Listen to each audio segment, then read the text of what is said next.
A new view of Ontario Place, updated insight into what's planned for the high-profile public property. Tonight, the final designs revealed. Good evening. We begin with the Ford government releasing new renderings of a redeveloped Ontario Place. It's a project that's been plagued by controversy, and tonight there's still no shortage of opinions about the updated plans. CTV's Queen's Park Bureau Chief Siobhan Morris joins us live with the details. Siobhan. Well, the Premier says the revamped Ontario Place will be an attraction unlike any Canada has seen before. But a controversial private spa and a hulking parking garage loom large over this redevelopment. It's very much a work in progress, a tangle of fences and construction workers on the edge of Lake Ontario. But unveiling new renderings of a revamped Ontario Place, the Premier is dreaming big.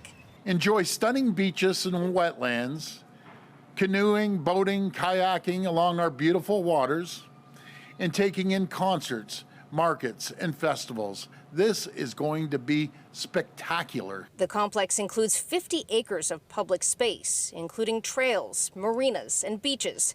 There's a year-round concert venue, the controversial private spa and water park, and new plans for a 3,500-spot, 5-story parking garage on the edge of Lake Ontario. Doug Ford insists it will be blended into the environment. Well, it's going to be beautiful. We're going to have a berm at the front. You'll barely even see a parking lot. With plans to add a fountain, some Instagrammable signs. You watch, it's going to be probably the #1 place where people will take pictures. The bill, $400 million, but Ford insists it will generate $60 million a year for the province. That will be going right into Ontario coffers to pay for health care, education, infrastructure. His goal here is to make money off the backs of the people of Ontario to access their own parkland. While there had been talk about moving the lot across the street, the Premier says this location is more convenient. It's going to block views of this project from the lakeshore and from the city and sort of cut it off. Guaranteed parking, a contractual agreement with Therma Canada, the company building the spa at Ontario Place. A spokesperson says now there's parking scattered all over. All this is a way of consolidating them to create more space for green parks and beaches and free places for people to visit. Therma's updated plans will be released next month. This master plan doesn't include imaginings of the new Science Centre planned for Ontario Place, a year after its home at Don Mills in Eglinton was abruptly closed. We're in the market to find the appropriate builder for the Science Centre currently right now today. We anticipate to have results in the fall. The government has insisted the Science Centre will have more exhibit space, even though the footprint will be half the size. We didn't get an answer today about when and where a promised temporary home for the Science Centre might be coming. It will be 2029. That's the target date anyway for the Ontario Place redevelopment to be totally complete.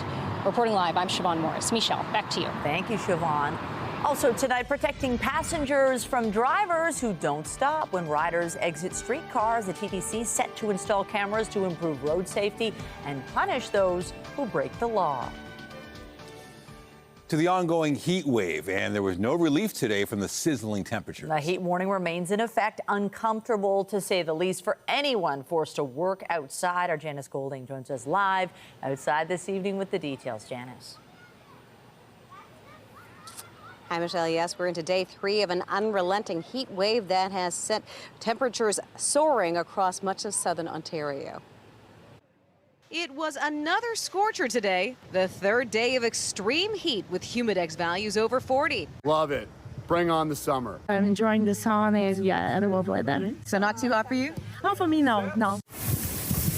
The temperature even more sizzling when you're behind a grill. It's a bit hot.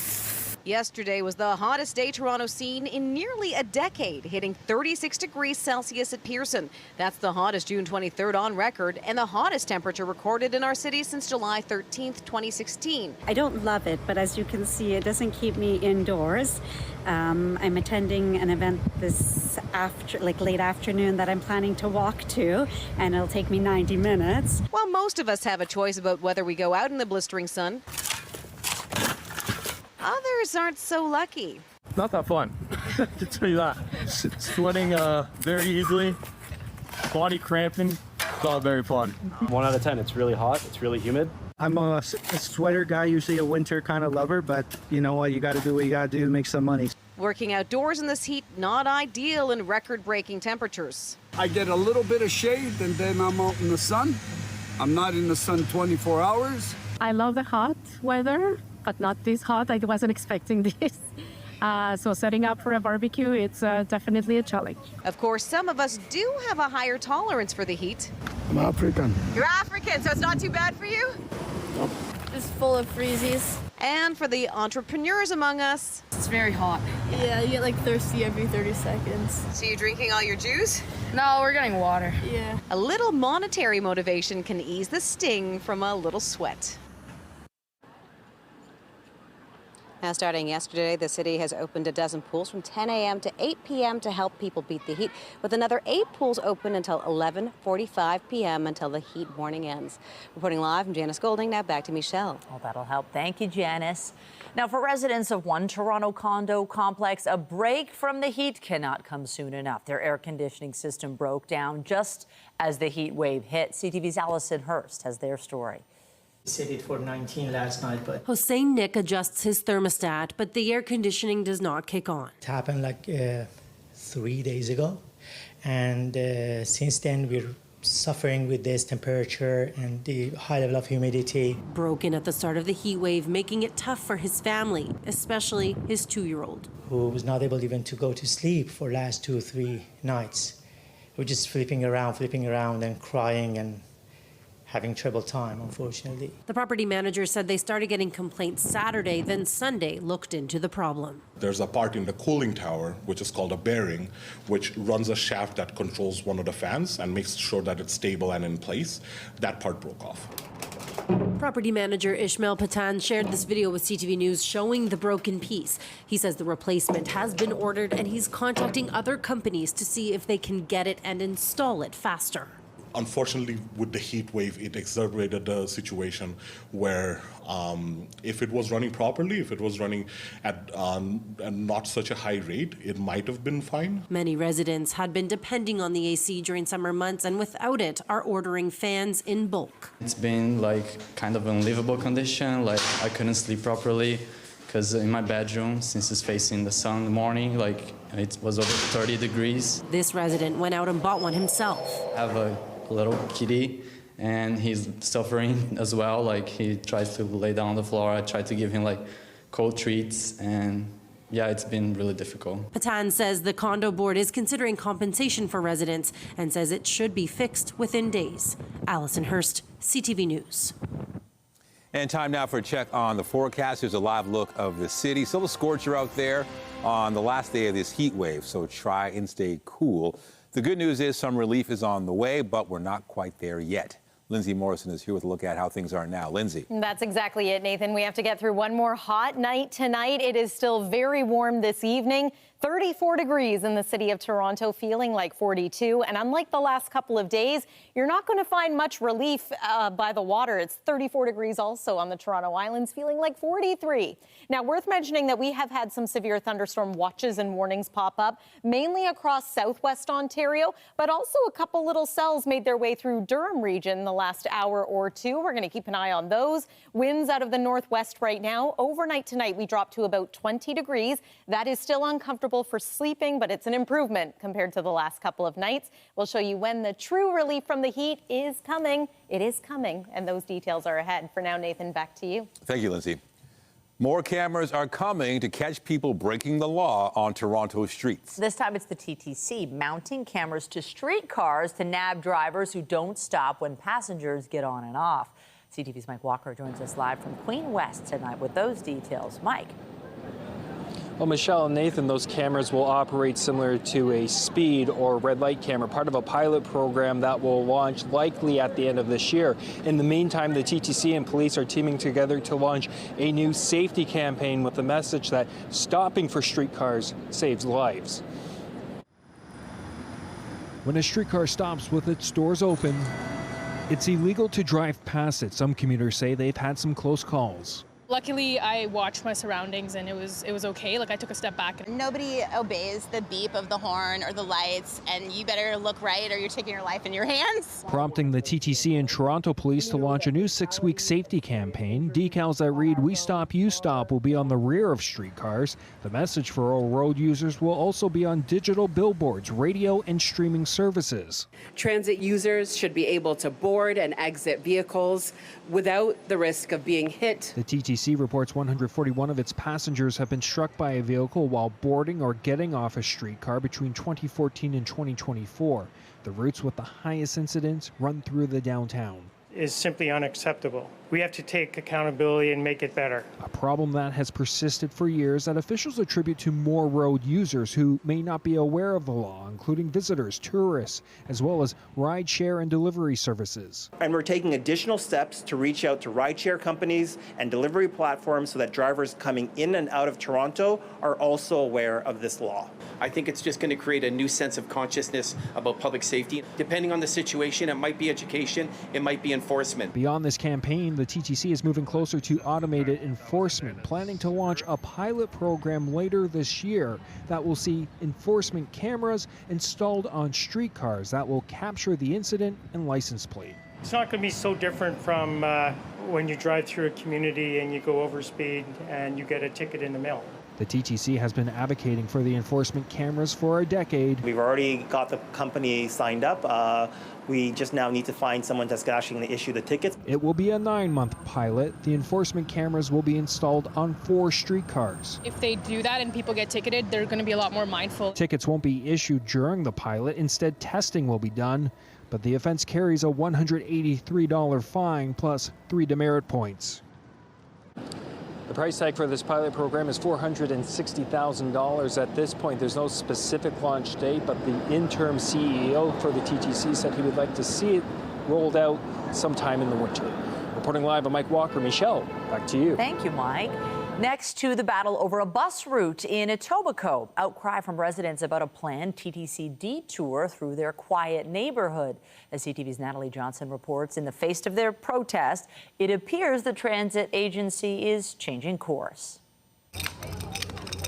On this quiet Etobicoke street where kids play hockey and ride their bikes, there is concern from residents about a TTC plan to reroute buses off a nearby stretch of the East Mall and onto their quiet Beaver Bend Crescent. We're concerned about a hazard to pedestrians, particularly children. It will create a complete chaos at pick-up and drop-off. The nuances of our neighborhood really don't seem like they've been taken into consideration.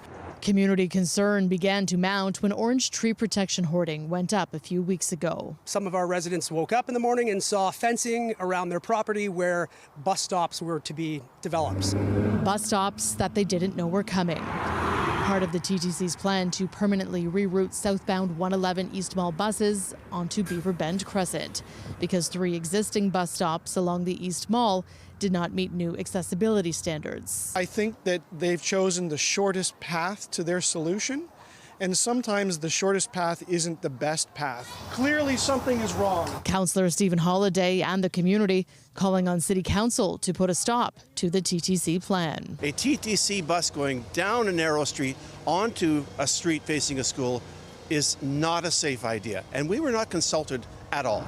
But in the face of the outcry, the TTC confirmed today it will pump the brakes on the plan, at least for now, saying safe access to the service is a priority and it has heard the neighborhood's concerns. Quote, as a result, we will be pausing this project pending further consultation and coordination with the City of Toronto and the community. This is how change is made. Beaver Bend residents hoping the existing bus stops on the East Mall can be brought up to code to keep the buses on the route they've been running for nearly 45 years. You would want to keep the bus on the most efficient route, and if that requires pouring a little bit of concrete at some bus stops to make them better, so be it. We want to make our local bus route more accessible and safer for everyone.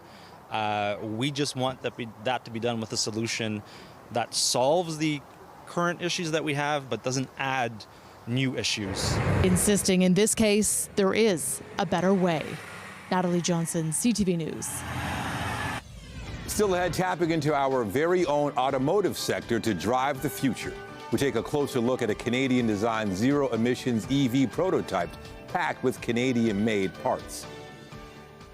Police are looking for a school bus involved in a serious crash in North York this afternoon. A man on a moped was struck by the school bus. This collision happened at Shepherd Avenue and Faywood Boulevard, east of Dufferin Street, just after 3 o'clock. The moped rider was rushed to hospital by way of an emergency run.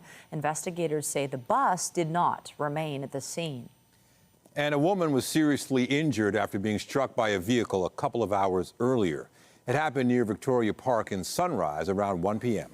Police say the victim, an elderly woman, was taken to hospital in critical condition. The driver involved remained at the scene.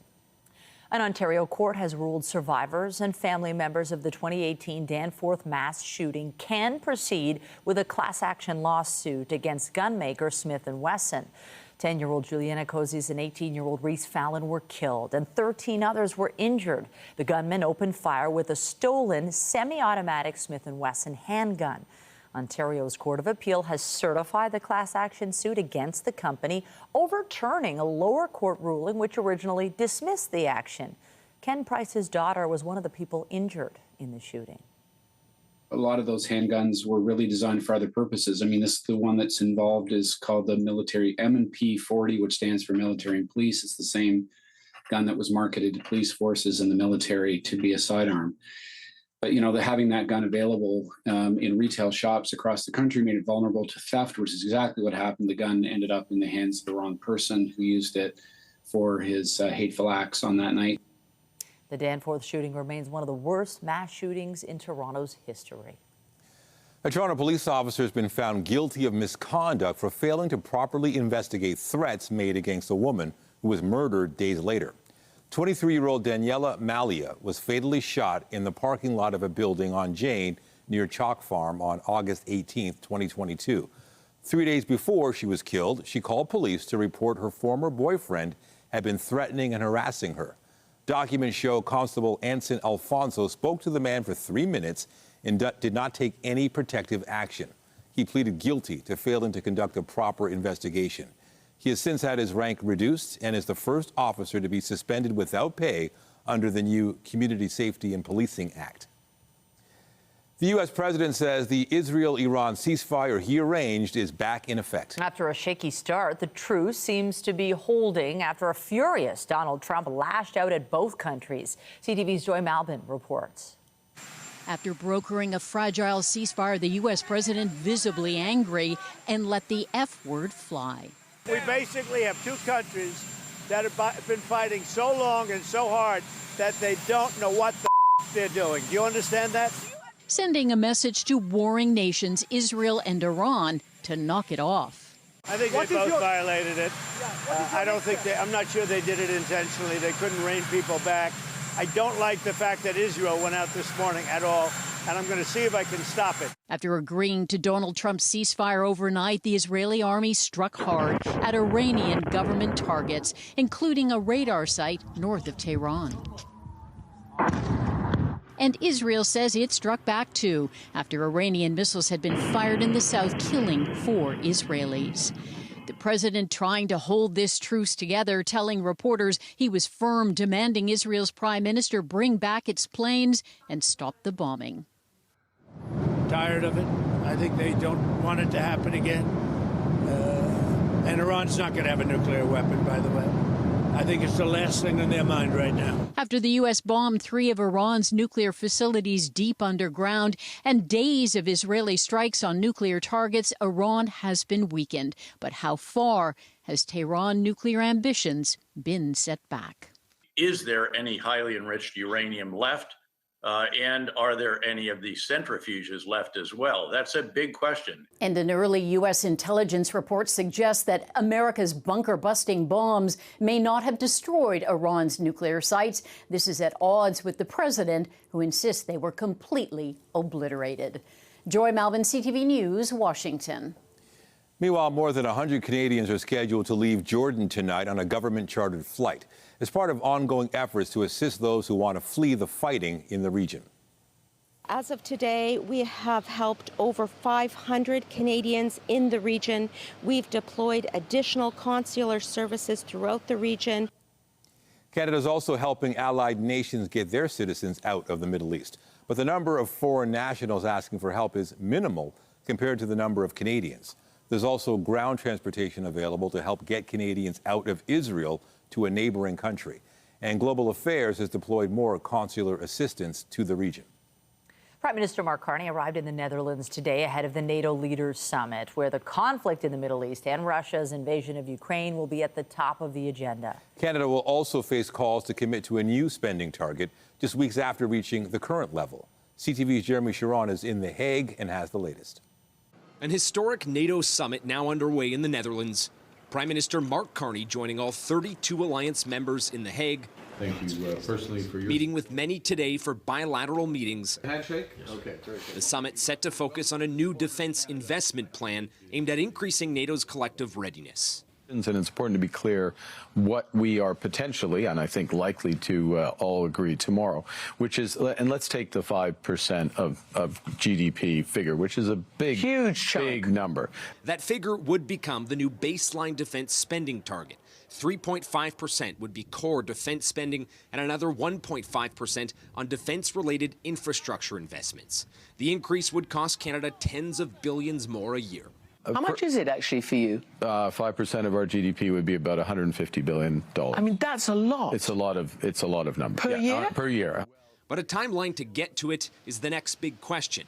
And Canada's Foreign Affairs Minister says it will be an important part of the conversation. And one of the dates that is being proposed is 2029. And we like to see steps along the way where there can be a re-examination of whether this is the right approach. But Canada arrives at the summit having only just committed to meet the current 2% target this fiscal year. And some suggest Carney's government has work to do to re-establish Canada's reputation on the issue. Canada's credibility collectively and the Canadian reputation that Mr. Carney inherited when he became Prime Minister is far from great on this issue. An official decision on increasing the alliance's defense spending commitment will come tomorrow, when all 32 member nations sit down for the summit's main meeting, where support for Ukraine is on the agenda too. Jeremy Sharon, CTV News, The Hague. Here at home, planning to fill up tonight? You might want to hold off. Gas prices are set to drop first thing tomorrow morning. It's a long weekend. Hold off until Thursday because I'm seeing another 4-cent decrease coming. So that would put prices here in the GTA, which are at about $1.43, $1.44 roughly, down to $1.38, $1.39. It'll be $1.34, $1.33 by the weekend. GasWizard.com says the average price for a liter of regular will decrease by 5 cents tomorrow to just under $1.40. The cost of diesel also set to drop between 6 to 8 cents across the country. Well, the price of gas isn't an issue for this vehicle, a zero-emission electric car, and perhaps the biggest feature is made with nearly all Canadian parts. Today, CTV Sean Lathan got a closer look at the design, hoped to help drive the auto industry on this side of the border. Rolling into the era of a Canadian car company, this zero-emissions EV prototype is called Project Aero, and 97% of the materials used to build it come from Canada. At a time when everybody was looking to make major investments in EVs, we wanted to make a statement that Canada can do the whole thing for you. The vehicle was first revealed at the 2023 Consumer Electronics Show in Las Vegas, a joint venture between the Auto Parts Manufacturers Association along with Carleton University and Ontario Tech University, with engineering students helping to assemble the vehicle. We have everything it takes, so this is physical proof that we can do it. So we're trying to gain the exposure and show people that this is the proof, this is the drivable business card. Project Aero has been around the world, driving business to Canada. According to the APMA, the $20 million price tag to develop the project has resulted in $5 million in investment in Canada's auto industry. Now they're moving to Project Aero 2.0, creating a fleet of electric vehicles. We're in a moment now where we're talking about building a resilient Canadian economy while it's under attack by the guy in the White House. And the Prime Minister's challenged everybody to be ambitious. Well, there's nothing more ambitious than launching a Canadian car company. Federal Economic Development Minister for Southern Ontario, Evan Solomon, got a chance to see the car for himself. This is about showcasing the capabilities of an industry that is a world-leading industry, contributes to our economy, contributes to the entire value chain of the automotive manufacturing. For Project Aero 2.0, they'll build 2 vehicles a year for the next 3 years, with the hope of showing investors and government that Canada can have its own car company. In Canada, I think that what we want to say thoughtfully and responsibly is let's bring the best minds in Canada together to see if this is something we should and could do. As for when this vehicle could actually be in production, Flavio Volpe says if the right people are in place, it'll take about 5 years. Sean Leithong, CTV News. Coming up, life-saving precautions while out on the water and a special bubble zone for swimmers. A warning from police for boaters to stay safe this summer. And I'm Pat Foran. Coming up on Consumer Alert, no one likes to get a high water bill, and if you ever get one, a leaky toilet could be to blame. 2 viewers just got bills totaling more than $20,000, and they're expected to pay them. I love that story. That's just ahead. Yesterday's high temperature in Toronto was significant, 36 degrees. That smashed the previous daily temperature record. And the last time we were that hot in the city was almost a decade ago. Now today, downtown Toronto, especially hot, 35.7 degrees. Look at the difference compared to tomorrow. Now, under normal circumstances, that would be a hot day, but this is going to be a change in a cooler direction, and it'll be even cooler by Thursday. Stay with us. Your weather forecast is coming up, and we've got another full night of great shows for you right here on CTV.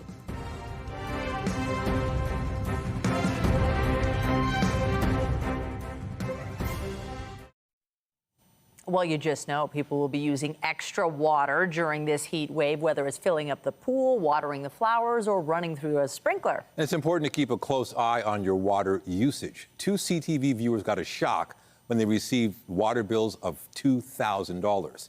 Here's Pat Foran and Consumer Alert. Pat. Well, thanks, Nathan. Usually, if you get a huge water bill, the problem is almost always a leaky toilet. If the flapper doesn't close properly, it can run for 24 hours a day for weeks or months. And if you get a massive bill for thousands of dollars, you'll be expected to pay it. I was shocked. I actually laughed because I'm like, there's no way that this is correct. Alan Dioki Singh bought a unit in this Scarborough condominium. In the fall of 2023, he was told his water consumption was higher than usual. And even though it's a newer building, he eventually found out he had not 1, but 2 leaky toilets. I just don't know how you could let this thing run for 6 months and let it just add up. Dioki Singh had to pay a water bill of $9,000. He rents out the unit and says before he could get the toilets replaced, he was hit again with another bill of $8,500 for a total of more than $17,000. Think of it, I'm paying, you're looking at $17,000 you want from me because of water. This is not just about me. This could happen to anybody. Olive May of Welland had a toilet running in her basement and was shocked to get a bill of more than $7,500. Her son-in-law says she is only billed every 3 months and was given no warning that something was wrong. We're not denying that it leaked. We just think that it's an exorbitant amount of money to pay for a water bill. Dioki Singh's water provider, PowerStream Energy Services, says he must pay the outstanding bill, telling CTV News, "We are aware of a plumbing issue impacting this residence. Water usage within a property remains the responsibility of the account holder." May has also been told she must pay her water bill in full. The city of Welland said the homeowner acknowledged a leaky toilet. Every homeowner is responsible for the water consumed on their property. To avoid high water bills, listen and check for leaky toilets. You should be able to hear running water, or you can put food dye in the back of the tank and see if it leaks through to the toilet bowl. May and Dioki Singh remain frustrated they have to pay the huge water bills. I paid more than my fair share. Let's just get on with my life. And a running toilet could cost you up to $100 a day, so you want to catch leaks quickly. If you have a toilet you don't use often, consider turning off its water supply valve, which will prevent leaks in the future. On your side, I'm Pat Foran. If you have a consumer story idea, email us at alert@ctv.ca.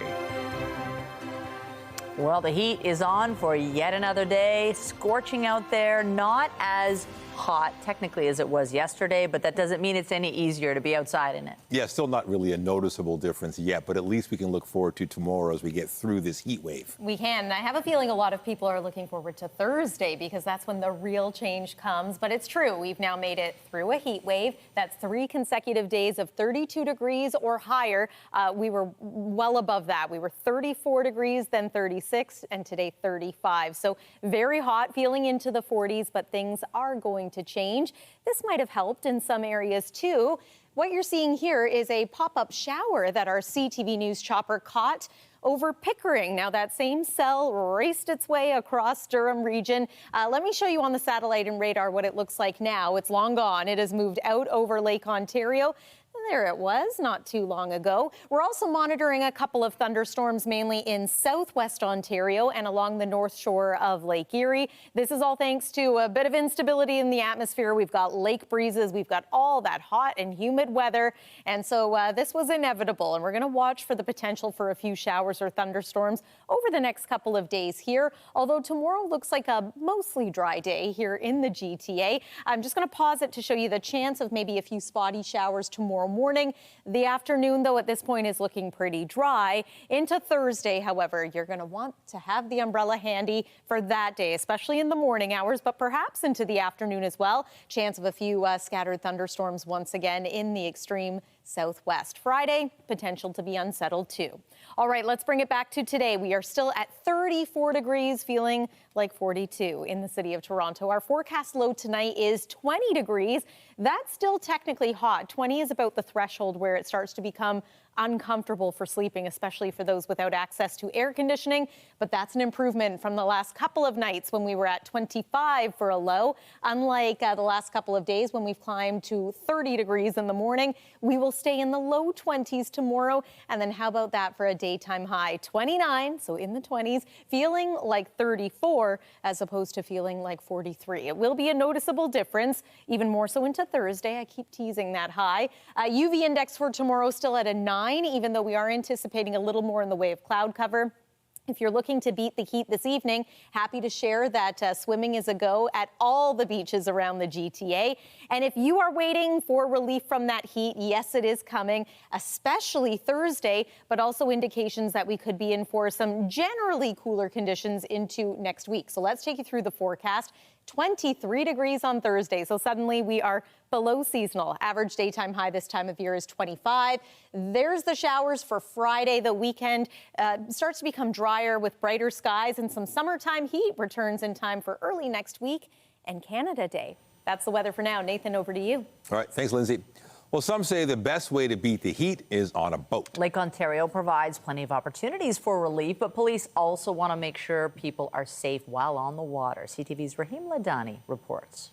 This is probably the best view of the city you're going to get. It's a waterfront perspective taken to a whole other level. But as people head out onto Lake Ontario chasing this summer setting, police are warning to know the rules of the water.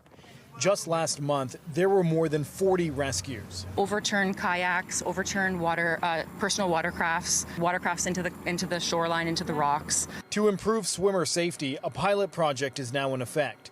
White-marked buoys have been installed, following the contour of the beach, letting motorized vessels, including Sea-Doos, jet skis, and sailboats know they are not allowed within 200 meters off the shoreline of Hanlan's Beach. The personal watercrafts we tend to see at this beach and at Woodbine Beach, getting too close to the swim zone and too close to the small craft kayakers.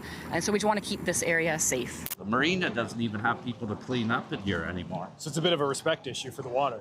It's just there's too many people now. Lee has been boating out of the marina on Queens Quay for nearly 2 decades and understands why this new exclusion zone is in place.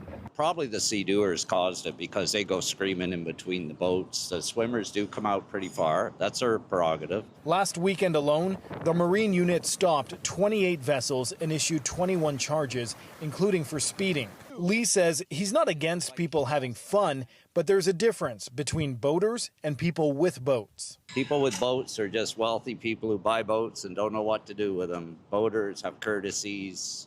consider the shoreline erosions, other boats don't make wake around marinas. And on a busy waterway, those considerations could be the difference between a perfect day and a preventable rescue.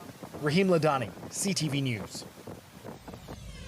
Also tonight, we'll take you back to the waterfront for a dance party that caters to all, injecting inclusivity into a nightclub atmosphere.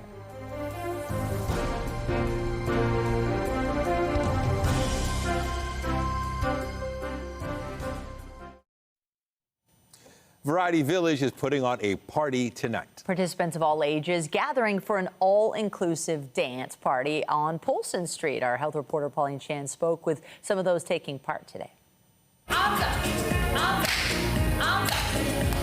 Brendan Healy and Kathleen Wu were warming up their dance moves on the floor at Cabana. I like to move it. Danceable is just all about having fun, showing your best moves, dancing with each other. That's all what it's all about. The event is the brainchild of Neil Forrester, and it's a partnership between Variety Village and his own charity called Substance Cares. Danceable is really an event that's open to everybody of all abilities. Really, the intention and the goal was to create sort of an event that, you know, these people otherwise wouldn't have been able to have unless somebody created that for them. It started 9 years ago with 500 guests, and this year there are 2,500 involved. Dance instructor Allie Phillips is the director of Bust a Move, a dance company for kids and adults with disabilities. And she says Danceable brings people so many benefits. The fitness aspect, yes, it's a powerful aspect, but I think there is a deep emotional and like spiritual aspect of dance too, like a self-confidence building aspect of dance that I think is really powerful. The event is not a fundraiser, it's simply a free, non-alcoholic dance party. We'll have all ages, we'll have all abilities, we'll have people who are real dancers, who are in wheelchairs, who are on walkers, we'll have seniors, and it's just so inclusive. You're in the lakefront, you're in a nightclub, and everyone comes together, and it's music that bonds and just gets people on their feet and jumping and dancing. Marilyn Jang says it even gets her on the dance floor, and with its 10th anniversary coming up, next year's Danceable event promises to continue to grow.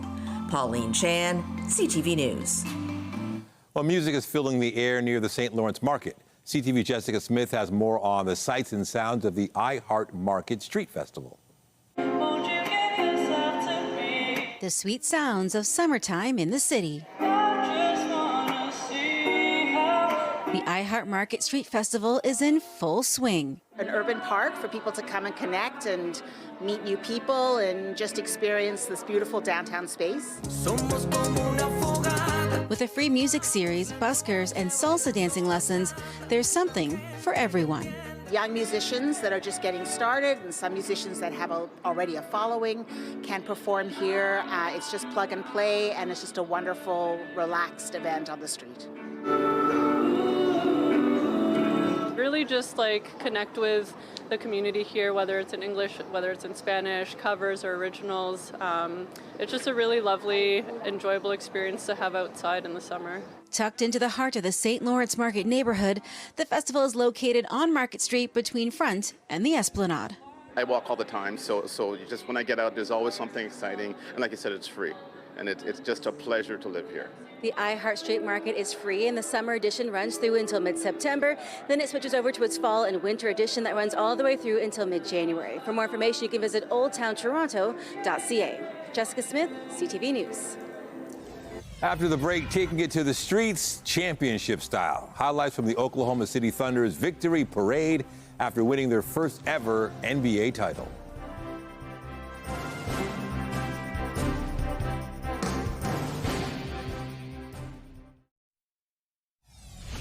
Enjoy stunning beaches and wetlands, canoeing, boating, kayaking along our beautiful waters, and taking in concerts, markets, and festivals.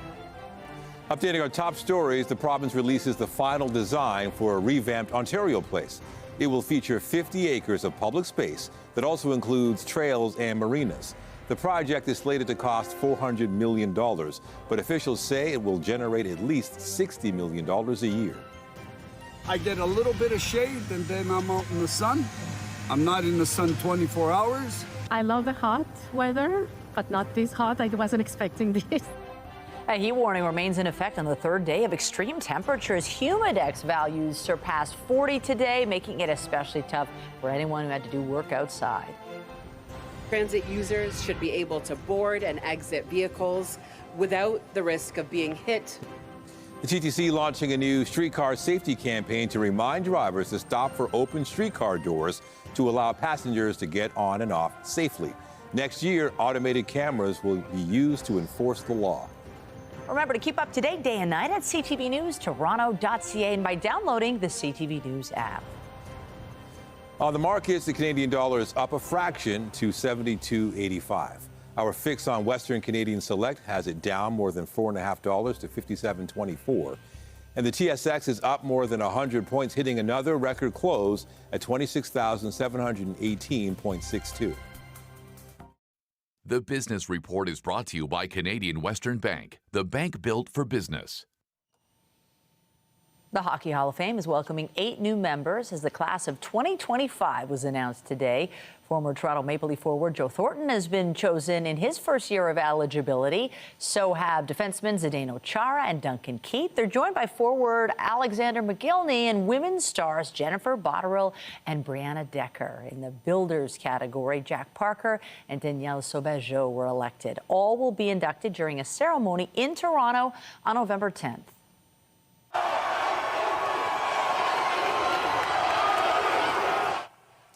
Shea Gilgeous-Alexander having lots of fun today as the Oklahoma City Thunder celebrate its first ever NBA title.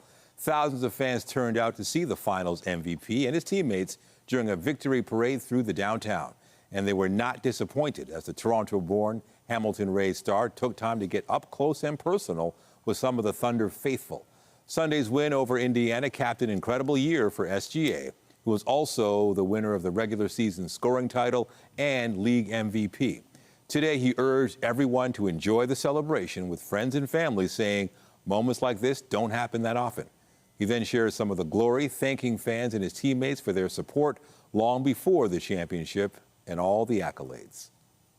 A lot of the world doesn't see it, like you said, but everybody in this arena, in this city, that has been with me for the last 6 years. They were chanting MVP when I was averaging 19 points on a 20-win team. They understand. They know exactly what it takes and what it looks like. Yep. And without them, we are not this. Game 7 was the most watched NBA Finals game in 6 years, averaging 16.5 million on ABC and ESPN, according to preliminary ratings. It was the first time since the Raptors won the title in Game 6 that the finals had an audience of over 16 million. Just ahead, a new super tall addition to the Toronto skyline. Construction of One Bloor West surpasses a big milestone, towering towards the distinction of Canada's tallest residential building.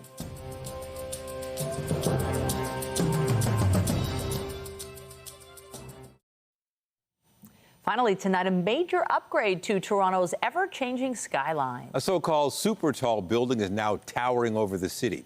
It's Canada's tallest residential structure. And today, CTV's Beth McDonnell took in the view from way up high. It's so tall. It's super tall. One Bloor West has just secured its status as Canada's first super tall building. And it's the second tallest man-made structure in the country, next to the CN Tower. Here we go on the ascent, up one elevator, then another, then up another 6 flights of stairs to the big reveal. It's one of the highest places people will live on the land, a vista workers take in on the regular. This is our corner office. This is what we do every day, and this is it's the best job in the world, I think. 300 meters or 85 stories is a serious climb. The view, absolutely impressive. Looking down is wow and yikes. One Bloor West has been rising for about 12 years. The celebration, reaching its super tall status, comes after a lot of work, from design to construction to setbacks. In 2023, the building went into receivership. Tridel officially took over the project in May. It feels amazing. It really does, on so many levels. And it's kind of a pun dealing with the height of this building, but it's fun to have some participation in, you know, a super tall building, which up until today didn't exist in Canada. The building set to have 470 residential units, a 5-star hotel, and retail space is expected to be completed in 2028. While much of the exterior is done, machinery and the inside are still big jobs ahead. For those involved since the beginning of the tower, the milestone is meaningful. Very gratifying. It's an unbelievable feeling. You sometimes forget about it because you have so many other things to do, and all of a sudden you're like, oh geez, we did that. It's quite a good feeling. A time capsule of memorable moments from the building's history was also created for the special occasion. But the skyscraper may not keep its super tall status for too long. A 106-story tower is already being planned to go up at the foot of Yonge Street. Beth McDonnell, CTV News. It's like a competition. Anyway, can you imagine the heat way up there? I don't know. I mean, Beth is making us dizzy. That was incredible view. Yeah, and it probably was. Maybe there's a bit of a breeze up there. Oh, yeah, that would be nice today. What a view, though. My goodness. All right, let's take one more look at the weather. We've been monitoring a couple of thunderstorms in southwest Ontario. Here's what that looks like right now on the satellite and radar. It looks like the severe thunderstorm warnings have come to an end, but watches remain in place, and so too is that heat warning. It's still in effect. Patio forecast for tonight. Just keep an eye on the sky and ear out for any passing rumbles of thunder. Should be dry, though, in most parts of the GTA. We are unsettled for Thursday and Friday. That's also when we are going to cool down in a big way. Weekend looks not bad, and there's an early look at Canada Day next Tuesday. Michelle and Nathan. July is in view. Thank you, Lindsay. That's it for us, but you can join Omar Sachedina tonight at 11 for CTV National News, followed by Zoraida Almond with our next local newscast at 11:30. Meantime, our coverage continues anytime on CP24 and at ctvnewstoronto.ca. For Lindsay Morrison and the whole team here at CTV News, thanks for watching and have a great night.